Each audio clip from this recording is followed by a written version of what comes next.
We're here with our buddy Peter Schweizer, Government Accountability Institute president, blood money author. Peter Schweizer, CNN's presidential debate is coming up. Joe Biden already spending $50 million on this convicted felon thing. Stalin, as a result of his activities, there were a lot of convicted felons in the Soviet Union. You look at all these tyrannical regimes, these horrendous regimes, there are a lot of convicted felons. But this case is on appeal, and what took place in that courtroom was such an abomination that Biden knows that by the time you explain it all, you're on defense. So he doesn't want to discuss himself, his own history, or his record. So, Peter, I want you to discuss with us and the American people. I'm going to ask you bluntly, is Joe Biden a crook? Yes, I think there's no question about it, Mark. Look, here's what we know. These are all facts. They're not in dispute. The Biden family has received tens of millions of dollars from foreign actors that they have lived off of for the last several years. That money started flowing when Joe Biden became vice president of the United States.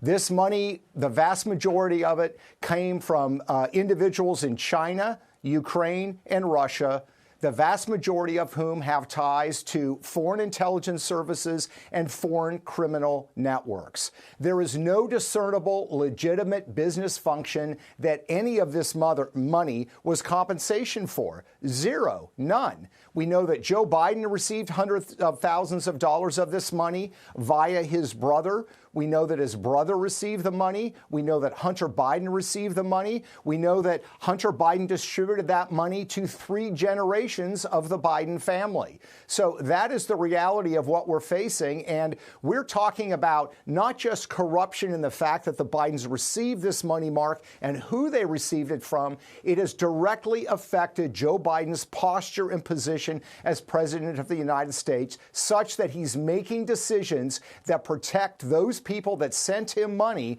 rather than protecting the American people. And we actually have witnesses, don't we? We have Bob Alinsky, to some extent we have Archer, we have others. We have the Hunter Biden laptop in the last presidential debate 4 years ago that Joe Biden did everything he could to bury and was successful in that respect because his fingerprints are all in those emails and so forth. We have Joe Biden at lunch meetings, dinner meetings, golf events, phone calls, with various business partners, with Hunter Biden and so forth. And yet he's never been investigated for this, has he? The Attorney General appoints an unconstitutional special counsel to go after Donald Trump, but when it comes to Joe Biden, he does not.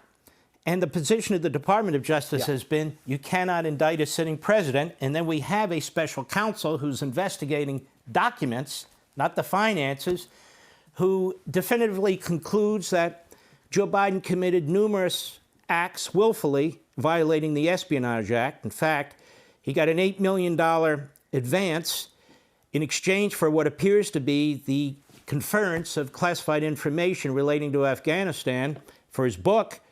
So the fact of the matter is, Joe Biden, you argue, is a crook.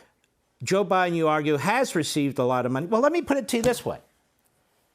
Joe Biden on a senator's salary, how the hell did he afford a mansion in Wilmington and a mansion in Rehoboth Beach? How did he do that? That's a great question, and I think we know the answer to it. And, look, here's the bottom line.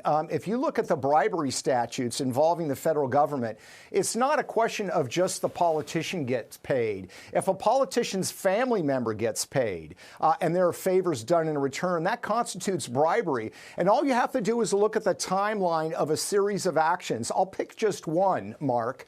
We know, for example, based on the testimony of Jason Galanis, who is one of Hunter Biden's business partners, that on May 4th, 2014, Joe Biden received a phone call from Hunter Biden and Yelena Baturina, a Russian oligarch. This is right after the Russians had invaded Ukraine. Yelena Baturina had a lot of concerns. One of them was she was going to end up on this sanctions list of pro-Putin oligarchs, of which she is one, that she would be sanctioned by the federal government. We know based on this testimony under oath that Hunter Biden, Baturina called Vice President Joe Biden. They said hello, and Joe Biden told Yelena Baturina, please be good to my son.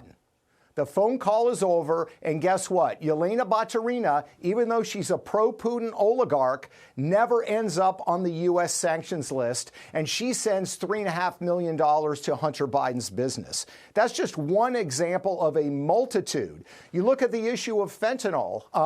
It's killing 100,000 Americans every year. Joe Biden and his family received a $5 million interest-free loan from a Chinese businessman in 2017. They don't dispute it. Nobody disputes it. They never paid the quote-unquote loan back. His business partner, the man that sent the money to the Biden family, his business partner was the head of the Chinese criminal gang that set up the fentanyl, that set up the Sinaloa cartel and the fentanyl trade. So Joe Biden never talks about, doesn't want to talk about Chinese involvement in the fentanyl trade. And so basically, Peter Schweizer, if in the immunity case, the Supreme Court rules in some fashion that you can't pursue a former president for his prior actions, both as president and before that, and in the appointments clause matter in front of Judge Cannon in Florida, if she rules that the appointment of Jack Smith is constitutional, and should Donald Trump win the presidency, then they can appoint a special counsel, even though there's no statutory or constitutional authority, and they can pursue these issues that you've raised in exquisite detail. You've raised them over and over again. And then Joe Biden can, in fact, be investigated by the feds under a special counsel for his crooked deals and that of his family. Hey, Sean Hannity here. Hey, click here to subscribe to Fox News YouTube page and catch our hottest interviews and most compelling analysis. You will not get it anywhere else.